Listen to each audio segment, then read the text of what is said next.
শুক্রবারই হাজিরা দিয়েছিলেন ইডি দপ্তরে। 5 দিনের মাথায় দমকল মন্ত্রী সুজিত বসুকে ফের তলব এনফোর্সমেন্ট ডিরেক্টরের। শুক্রবারই তাকে জানিয়ে দেওয়া হয় 6 মে তাকে আবার আসতে হবে সিজিও কমপ্লেক্সে। সূত্রের খবর, সেদিন তাকে একাধিক নথি নিয়ে হাজিরার নির্দেশ দিয়েছে ইডি। একই দিনে ডাকা হয়েছে রাজ্যের আরও এক মন্ত্রী রথীন ঘোষকেও। প্রসঙ্গত, পুরো নিয়োগ মামলায় আগেও একাধিকবার তলব করা হয়েছিল সুজিত বসুকে।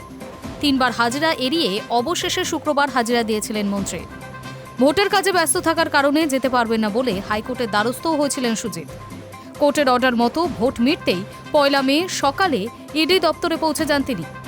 একা নন, তার সঙ্গে ছিলেন পুত্র সমুদ্র বসুও। শুক্রবার প্রায় 9 ঘন্টা পর ইডির দপ্তর থেকে বেরিয়ে সুজিত বসু বলেন, আমি সাক্ষী হিসেবে এসেছিলাম। তদন্তে সহযোগিতার জন্য ডাকা হলে অবশ্যই আসব। কখনো যেন হেনস্থার জন্য ডাকা না হয়। ব্যবসা করা কখনো কোনো অপরাধ নয়, চুরি করাটা অপরাধ। উল্লেখ্য, একই মামলায় সুজিতের সঙ্গে রাজ্যের আরও এক মন্ত্রী রথীন ঘোষকেও বুধবার ফের তলব করেছে ইডি। পুরনিয়োগ দুর্নীতি মামলায় আগেও একাধিকবার তাকে তলব করেছে কেন্দ্রীয় তদন্তকারী সংস্থা। ভোটের কাজে ব্যস্ত থাকার কারণে তিনিও সময় চেয়েছিলেন ইডির কাছে।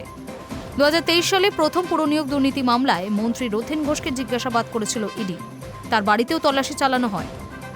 2024 ও 25 সালে মন্ত্রী সুজিত বসুর বাড়ি অফিসেও অভিযান চালিয়েছিল। এবার ভোটের ফল প্রকাশের একদিন পরেই ফের রাজ্যের 2 হেভিওয়েট মন্ত্রীকে তলব করা হয়েছে। পুরনিয়োগ দুর্নীতি মামলায় তাদের জিজ্ঞাসাবাদ করে আরও কিছু তথ্য হাতে পেতে চান এনফোর্সমেন্ট ডিরেক্টরেটের আধিকারিকেরা। High news network.